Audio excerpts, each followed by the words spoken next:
যখনই ভাবি চুপ থাকবো, কোনো কিছু নিয়ে ভাববো না বেশি একটা, তখনই মনে হয় সবকিছু ঘাড়ের উপরে চেপে বসে। বর্তমান সময়টা হচ্ছে এমন ভাবে পার করছি, কাছের কিছু মানুষজন থেকেও তারা নাই। এটাতে আমার কোনো আফসোস থাকে না, বরং এটাতে ভালোই হয়। কথায় আছে না, মুখে এক অন্তরে আর। সবসময় এইসব মানুষজন থেকে দূরে থাকাই ভালো। বছরের পর বছর যায়, মাসের পর মাস যায়, যদি একবার যদি তারা খোঁজ খবর নাই নিতে পারে আমার আর আমার মেয়ে, তাদের কোনো জিনিসেরই তো আমরা ভুগি না, তাই না? মানুষ দেখানো কাজ কাম করতে হবে, তাই বলে যে এতটা মাঝে মাঝে আমি কি ভাবনা চিন্তা করব, এটা আমার মাথায় আসে। বিষয়টাকে আসলে আমি অ্যাভয়েড করব নাকি বাড়াবাড়ি করব, কিছুই বুঝে উঠতে পারি না। মানে মানুষ এতটা নাটক পারে, এতটা। এই 4-5টা মাস যারা হচ্ছে আমার মেয়ের কোনো খোঁজ খবরই রাখে না, তারা মানুষকে জানায় যে তারা হ্যাঁ আমাদেরকে খুব ভালোবাসে, আমার মেয়েকে। কথায় আছে না, ভালোবাসা কখনো প্রকাশ করা লাগে না, এটা ব্যবহারে বোঝা যায়। আমি আমার মেয়ের দিক থেকে বলি যে আমার মেয়েকে যারা ভালোবাসে তারা কখনোই মুখে প্রকাশ করবে না, তাদের কাজে কর্মে প্রকাশ করবে। তো কাজে কিন্তু প্রকাশ হয়ে গিয়েছে, কতটুকু ভালোবাসে আর বাসে না। খামোখা এত কষ্ট করে তো কোনো লাভ নাই, অন্তত মানুষ দেখানো কাজ। এটা হচ্ছে আমার মতো, সারা বছর তারা আমার সাথে কুত্তার মতো আচরণ করবে, আর কোনো উপলক্ষে আসবে গিফট দিতে।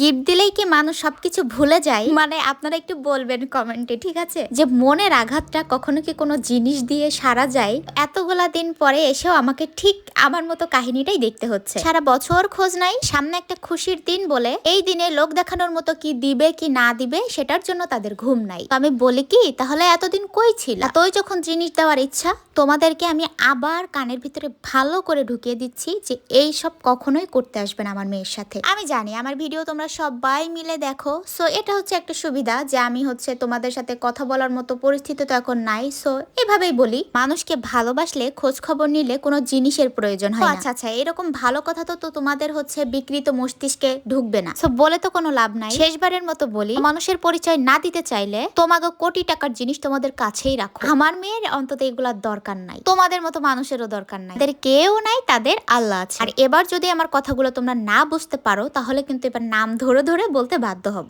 ভালো থাকবে মানুষরূপী শয়তানগুলা।